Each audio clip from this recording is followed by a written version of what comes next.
जय गुरु महाराज। जय श्री महागणेश। जय श्री लक्ष्मी नारायण भगवान की जय। बोलो कार्तिक मातम्य कथा की जय। बोलो कार्तिक मास की जय। सनातन धर्म की जय। तो आइए भक्तों, आज हम आपको कार्तिक मातम्य का 26वां अध्याय सुनाते हैं। आप सभी ध्यान पूर्वक परिवार सहित सुने। जय श्री हरि। नारद जी ने कहा, देवगणों के ऐसे वचन सुनकर धर्मदत्त ने कहा, सब मनुष्य भगवान विष्णु की प्रसन्नता के लिए विधिवत आराधना, यज्ञ, दान, व्रत, तीर्थ तथा तपस्या आदि करते हैं, किंतु कोई ऐसा सरल उपाय बताइए कि जिससे करने से इन सब का फल प्राप्त हो। गणों ने कहा, हे दुष्येष्ठ, आपका प्रश्न बड़ा श्रेष्ठ है। हम आपको भगवान श्री विष्णु को सिद्ध प्रसन्न करने का उपाय बताते हैं।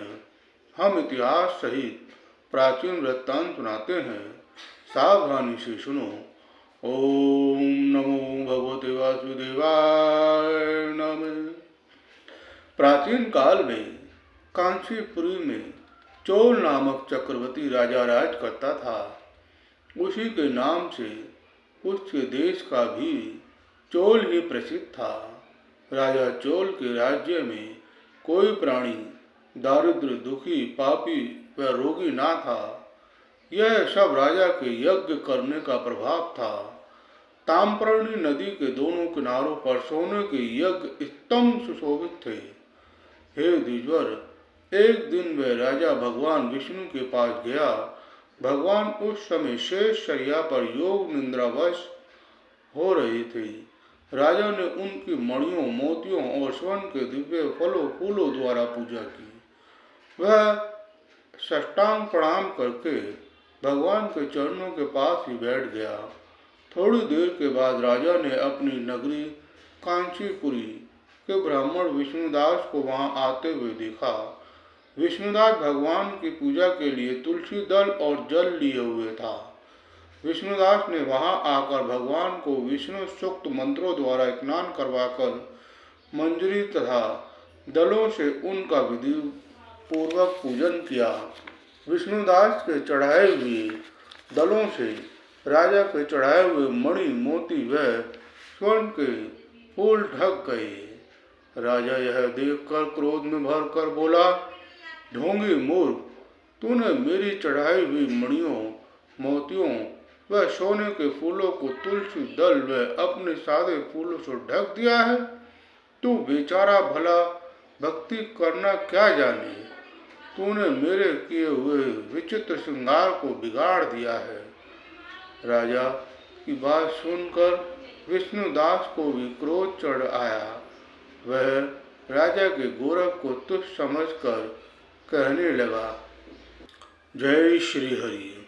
हे राजन, तुम भक्ति करना नहीं जानते। तुमको अपने धन का घमंड है। बताओ, आज से पहले तुमने भगवान के कितने व्रत किए हैं? देवगण ने कहा।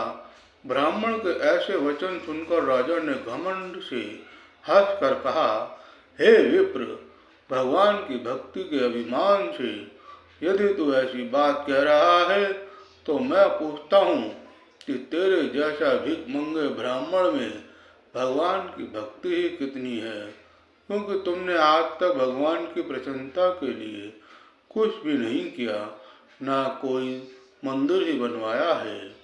तो तुम भला इस प्रकार की भक्ति का, जैसी कि तुम कर रहे हो, क्या गर्व कर सकते हो? यहाँ जितने भी ब्राह्मण बैठे हैं, मेरी बात को ध्यान पूर्वक सुने और देखें कि भगवान विष्णु के दर्शन मुझे होते हैं या कि उसे। इसके बाद दोनों की भक्ति के संबंध में आप लोग जान लेंगे। देवगण ने कहा। ऐसा कहकर राजा अपने महल में चला गया। वहां जाकर उसने अपने पुरोहित मुद्गल को आचार्य बनाकर विष्णु यज्ञ आरंभ किया। उसने उस यज्ञ में अनेकों ऋषि ब्राह्मणों को बुलाया, उनको बहुत सा अनाज और नकदी आदि दक्षिणा दी। जो यज्ञ पहले ब्रह्मा जी ने गया में किया था, वही यज्ञ राजा चोन ने अपनी नगरी में किया। विष्णुदास भी अपने मंदिर में ही रहकर भगवान की प्रसन्नता के लिए व्रत करने लगा। उसने माघ तथा कार्तिक मास के व्रत किए, तुलसी के वन की और एकादशी को भगवान विष्णु के द्वादश अक्षर मंत्र का जाप किया। जय श्री हरि। वह भगवान को प्रसन्न करने के लिए गीत गाता रहा, वह नृत्य करता रहा, नित्य प्रतिव्रत करता, भूमि पर सोता, हर समय भगवान विष्णु का सुमिरन करता और सब प्राणियों में समदृष्टि से भगवान को ही देखता था। उसने भगवान को प्रसन्न करने के लिए माघ तथा कार्तिक के व्रत भी किए और उन व्रतों के नियमों का पालन भी किया और उद्यापन भी किया। और इस प्रकार राजा चोल और विष्णुदास द्वारा दोनों को आराधना करते हुए बहुत दिन बीत गए। ओम नमो भगवते वासुदेवाय नमः। ओम नमो भगवते वासुदेवाय नमः। भक्तों, यह अध्याय संपन्न हुआ, 26वां अध्याय संपन्न हुआ। अब हम आपको 27वां अध्याय सुनाने जा रहे हैं। जीवन नारायण नारायण हरे हरे, रुक्मण नारायण नारायण हरे हरे, श्रीमन नारायण नारायण हरे हरे, श्रीमन नारायण नारायण हरे हरे, रुक्मण नारायण नारायण हरे हरे। बोलो बांके बिहारी लाल की जय, बोलो वृंदावन धाम की जय, बोल बद्रिका धाम की जय। हर हर वासुदेव। वायु भक्तों, 27वां अध्याय प्रारंभ।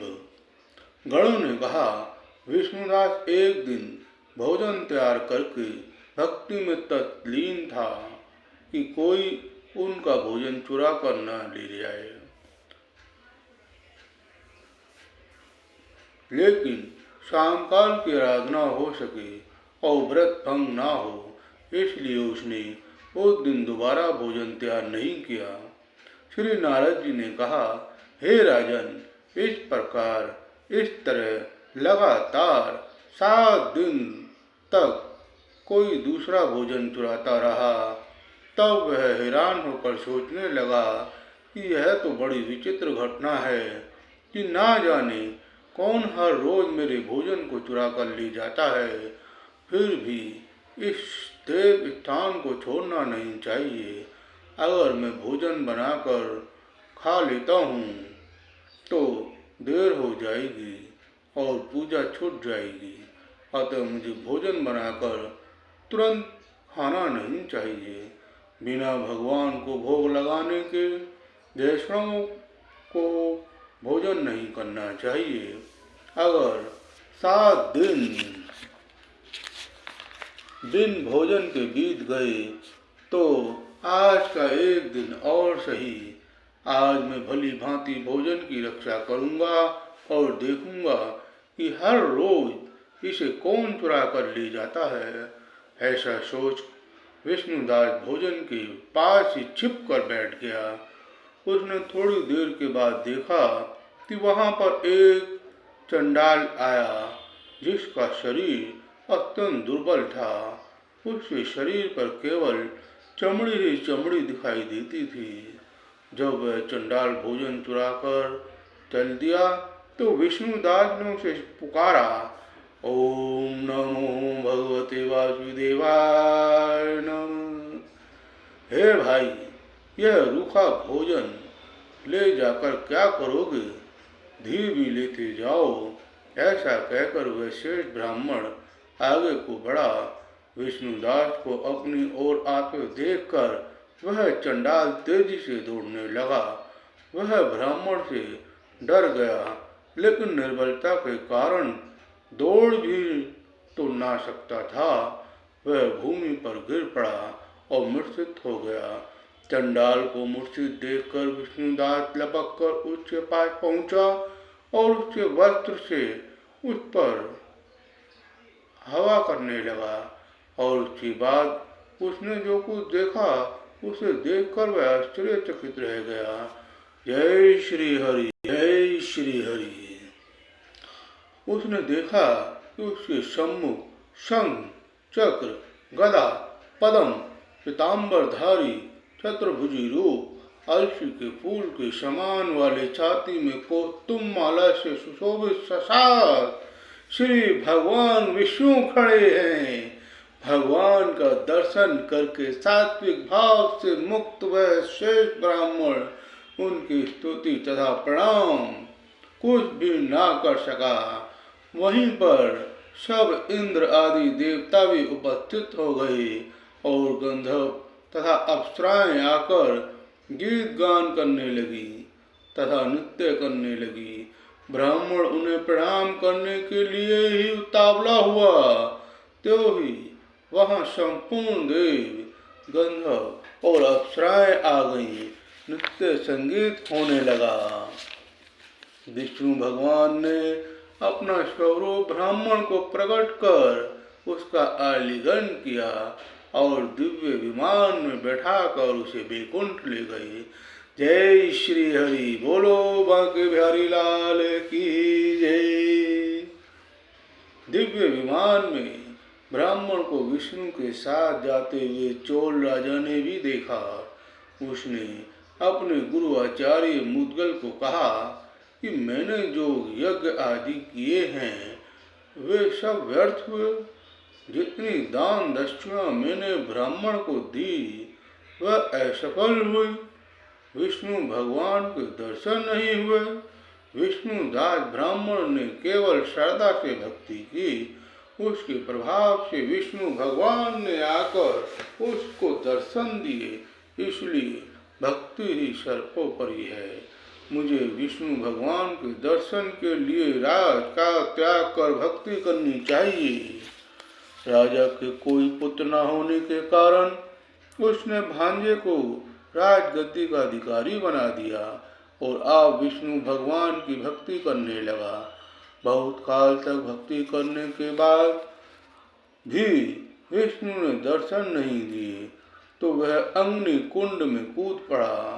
अग्नि में प्रकट होकर विष्णु भगवान ने राजा को गोदी में उठा लिया और कहा कि मैं तेरे त्याग और भक्ति से बहुत प्रसन्न हूँ। उसका आलिंगन करके उसको दिव्य विमान में अपने साथ बिठाकर वैकुंठ लोक में ले गई।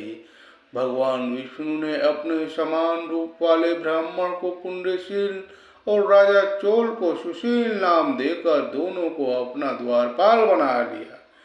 ओम नमो भगवते वासुदेवाय नमः। ओम नमो भगवते वासुदेवाय नमः। जीवन नारायण नारायण हरे हरे, रुक्मण नारायण नारायण हरे हरे, श्रीमन नारायण श्रीमन नारायण नारायण हरे हरे, जीवन नारायण नारायण हरे हरे, नारायण नारायण हरे हरे। बोलो बांके बिहारी धाम की जय, बोलो वृंदावन धाम की जय, बोल बद्रिका धाम की जय।